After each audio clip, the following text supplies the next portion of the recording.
part 3 of our Happy Place Home Studio basic recording series. Part 3 is about recording your guitar amplifiers with a microphone.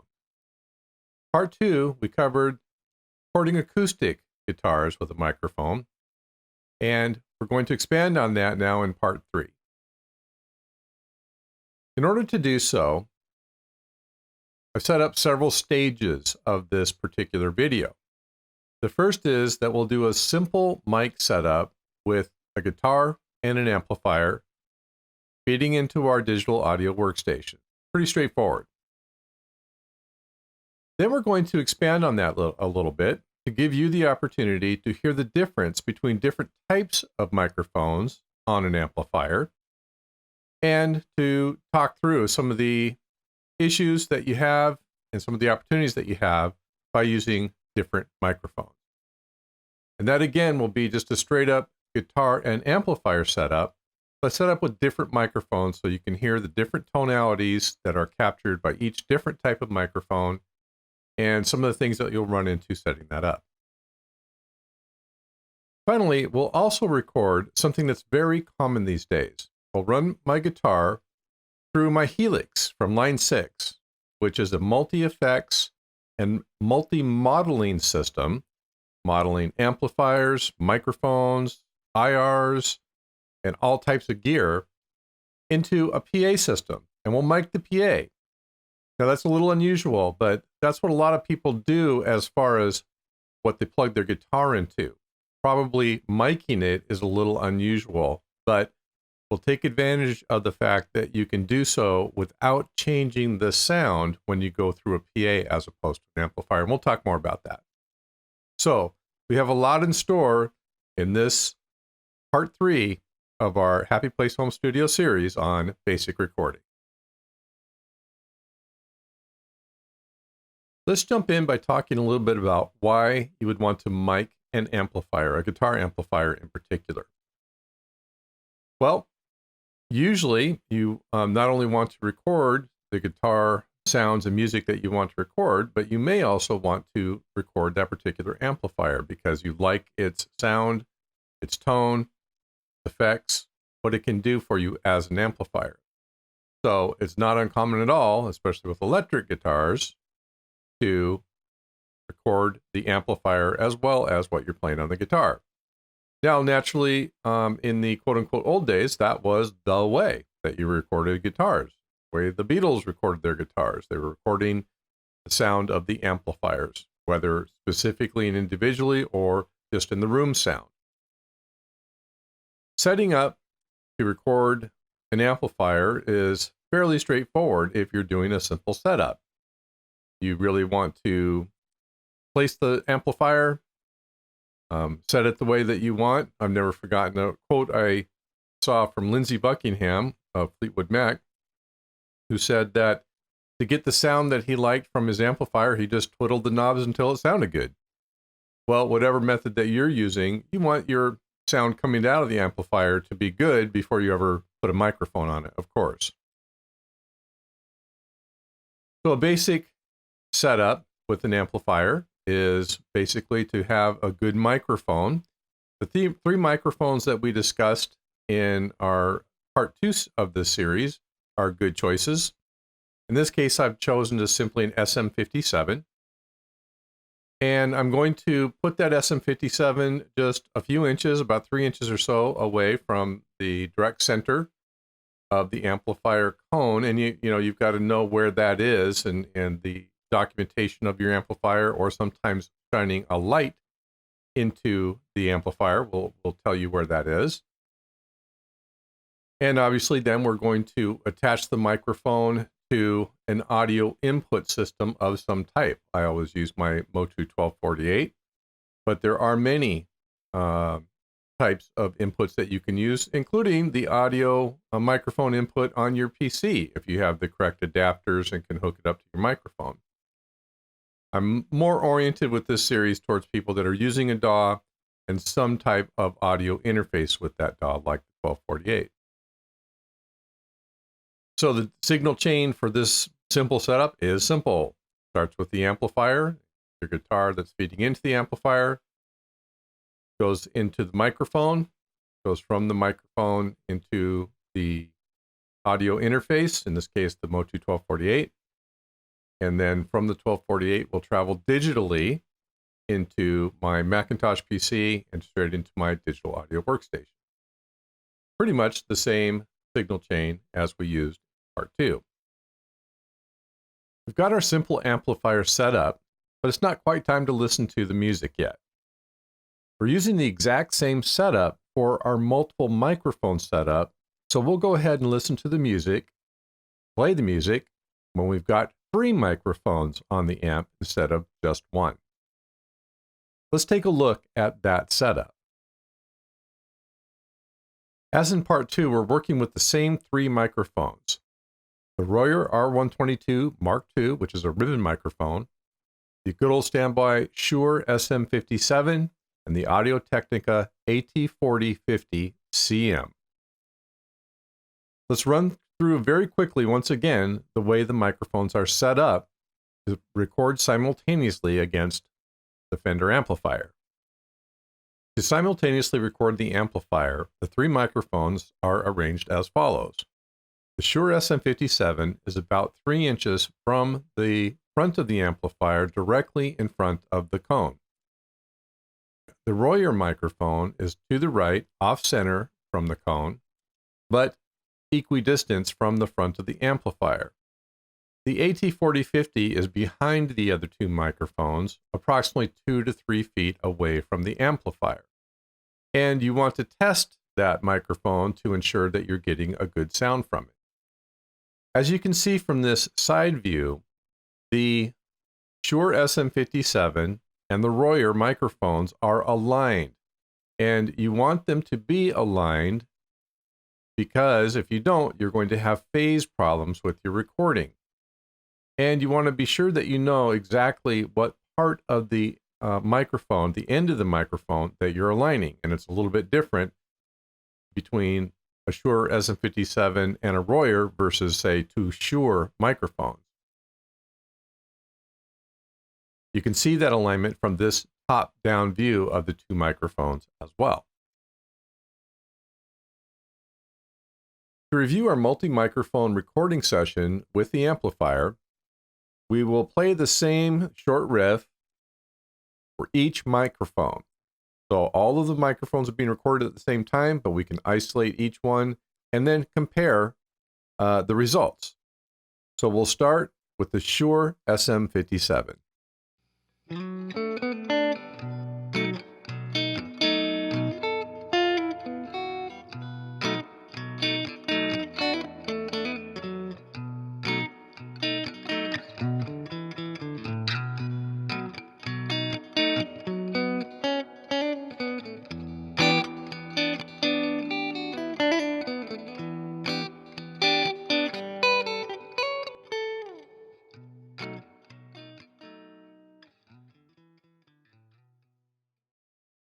All right, let's move on to the Royer microphone.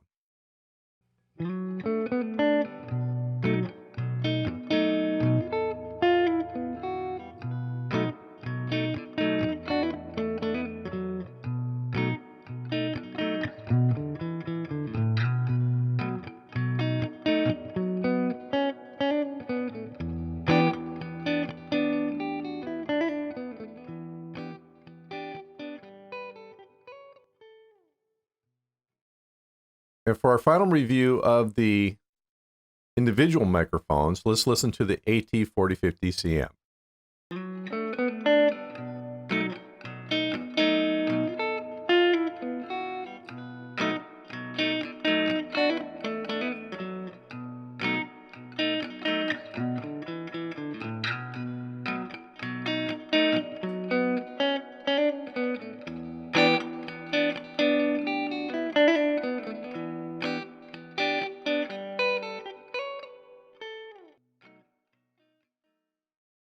All right, now let's pair the microphones together to get the full richness of combined sound. Our first combination will be the Shure 57 with the Royer microphone. The Shure is panned to the left and the Royer is panned to the right.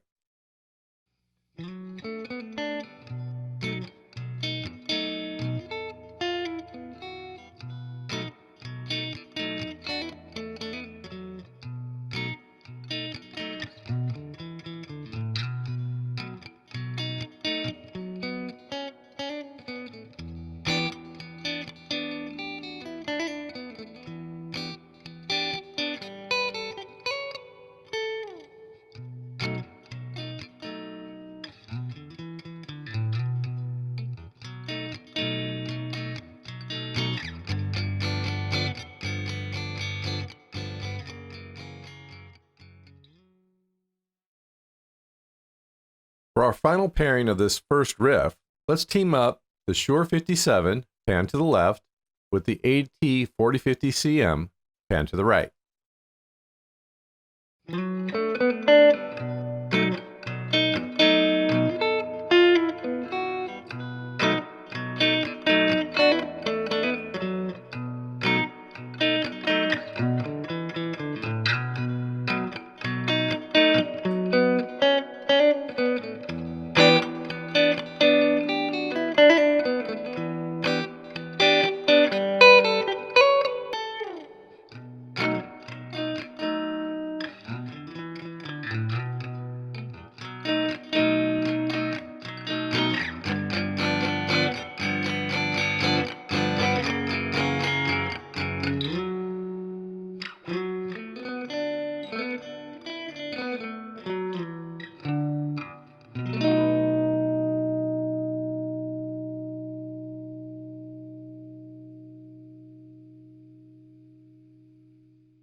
Each of the microphones did a great job on this particular recording, but they definitely have their notable differences. The Royer microphone, which is a ribbon microphone, really catches the bass levels, I think, much better than the other two microphones, with the AT40CM right in the middle of the two. The combinations definitely work, however, and you really get that complete spectrum of what the microphones are picking up by combining two of the microphones together. As promised, there's one more model of recording your instrument with a microphone that I want to cover. And I think it's becoming a much more common model, although potentially not with a microphone. And that is the idea that you're going to use one of many, many modern devices like my Line 6 Helix to plug in your guitar, be able to use different amplifier models, microphone cabinet models with IRs, all kinds of different effects to create the sound that you want from millions of combinations. But if you're doing this, it's probably much more common to take the sound directly from that device, that Helix or whatever you might be using, and plug it straight into your digital audio workstation. But one other thing that you could do is you could run that through a powered amp, a PA, and record it with a microphone. Now, why wouldn't you just do that through an amplifier? Well, it's hard to model one amp or IR or cabinet miking simulation through another amplifier, because an amplifier is going to color the sound, the tones of whatever you're running through it. Where a powered speaker or a PA should not do that, or at least it's possible to set it up not to do it. So what I'm adding to our signal chain here is I'm going from my guitar to my Line 6 Helix with one of many different setting modes. I'm running that through a mixer, my Mackie mixer, with absolutely no coloration whatsoever. It's just literally moving the sound from the Line 6 to my good old SRM 450, which is a very nice powered speaker. And so what I did in the setup, I don't have a video or picture of it, but I simply replaced the microphone with the SRM 450 in that setup that I had created with all the microphones in the exact same positions, and recorded a couple of different riffs with different settings, different presets from the Line 6 Helix. So the thing that I'm doing here would be very common to do as far as running the guitar through the Line 6, but what would be less common is to then run that through my mixer and powered speaker to mic that combination. But it's just one other model that I thought would be interesting to cover. So let's take a listen to a couple of different riffs. One is just a real simple chord strum, and then another fun little setting with rock and roll type feel. So check it out. First, let's do the chord strum, starting with the Shure SM57 microphone against the SRM 450.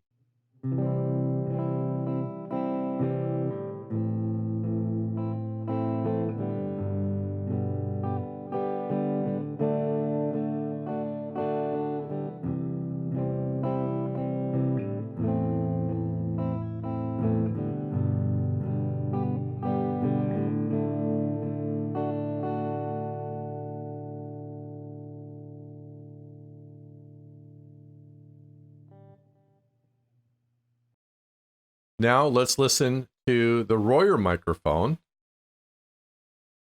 against the SRM 450.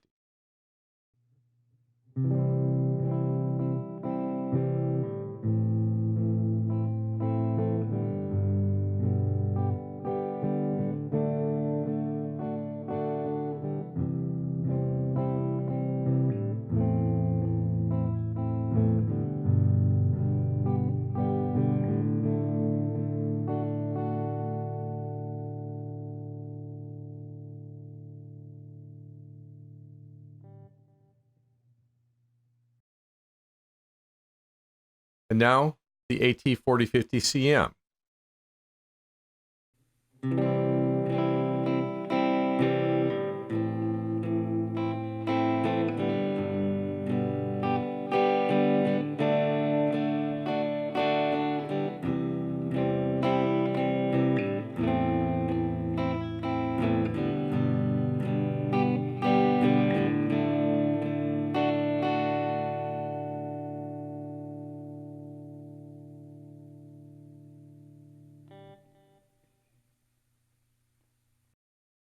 And finally, here's a combination of the Shure SM57 with the AT4050.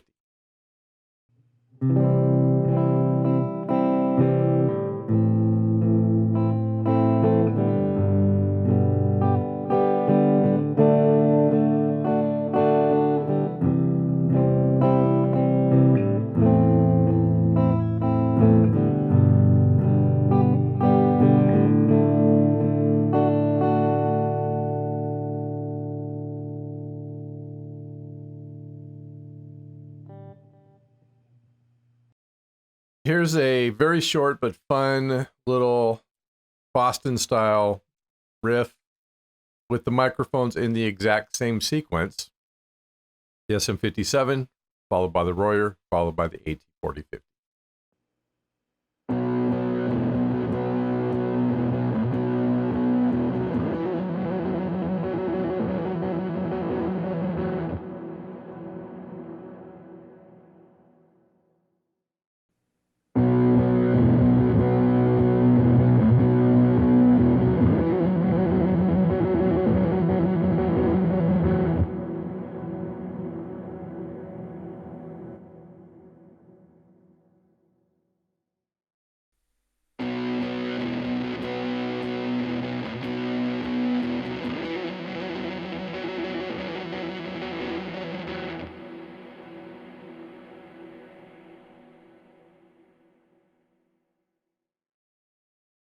Now for this part of the video, we've actually added quite a bit to the signal chain. So let's review, let's revisit the signal chain. Starts, of course, with the guitar, which is now feeding into the line 6. The line 6 itself does a lot to the signal chain depending on what your setting is. Some of the presets do very little, but some of them do a lot. They add pedals and effects, and you know that's the point of a device like line 6.